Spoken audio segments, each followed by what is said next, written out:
আলাইকুম বন্ধুরা, চলে আসলাম মায়ের রান্নাঘরে। আশা করি আপনারা ভালো আছেন। আলহামদুলিল্লাহ আমিও ভালো আছি।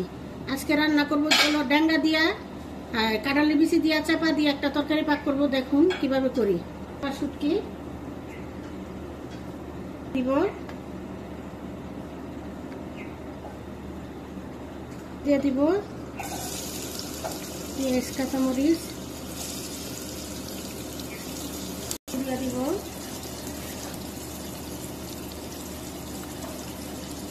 লবণ, দিয়ে দিলাম। এখানে একটু ভেজে নেই। রসুন চেপা চেঁচা নিছি, ছেঁচুনিকে চেপা শুটকি তরকারি রান্না চেঁচা দিবেন, ভালো লাগে, অনেক মজা হয়।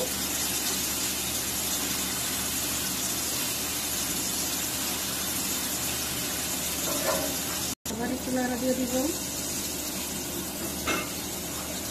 লাল করে বাজবো না, দিয়ে দিব ডাটা কাঁঠালে দিছি, ডাটার শাক টাক সহ দিছি, ছোট ডাটা।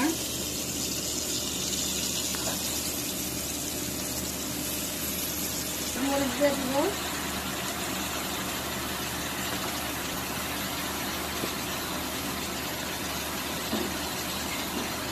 মরিচ দিয়ে দিলাম 7 চামচ, একটু বেশি দিয়ে দিব 1 চামচের মতন।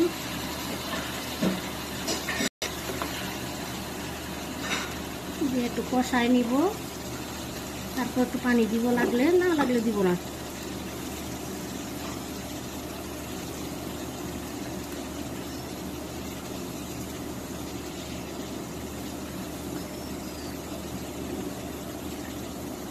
এখন দেখে দিব। কিছুক্ষণ পরে আসলাম, কষানো হয়ে গেছে। এখন চেপা শুটকি দিয়ে দিব। চেপা শুটকি রসুন ছেঁচা নিছি, দিব দেওয়ার লেগে।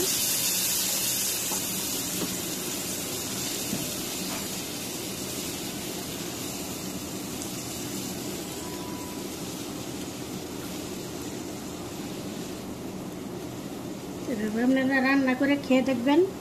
আমি বেশি মশলা দিই না শুটকির তরকারিতে, শুধু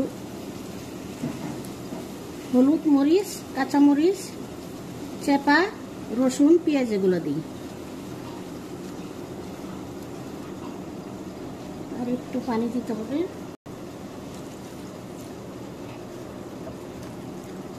দিয়ে ডেকে দিব, ডেকে দিলাম।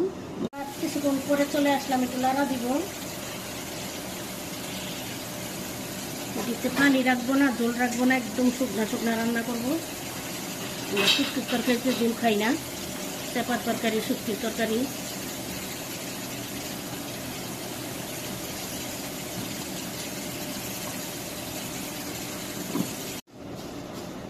কিছুক্ষণ পরে চলে আসলাম, লাড়া দিয়ে দিব।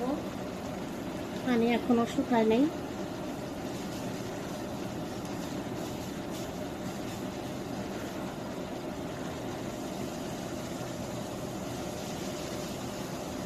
আর ঢেকে দিব না, সবকিছু সিদ্ধ হয়ে গেছে।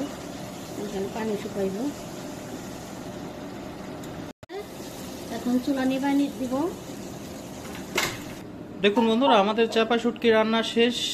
এভাবে রান্না করে অবশ্যই খেয়ে দেখবেন, অনেক ভালো লাগে। আমাদের ভিডিওটি ভালো লেগে থাকলে লাইক শেয়ার করে দেবেন। আমাদের চ্যানেলে নতুন হয়ে থাকলে অবশ্যই সাবস্ক্রাইব করবেন, যাতে এরকম নতুন ভিডিও আপনাদের সামনে আবার চলে আসতে পারে। আবার কোন নতুন ভিডিও নিয়ে আপনাদের সামনে হাজির হব। ততক্ষণ ভালো থাকুন, সুস্থ থাকুন। আল্লাহ হাফেজ।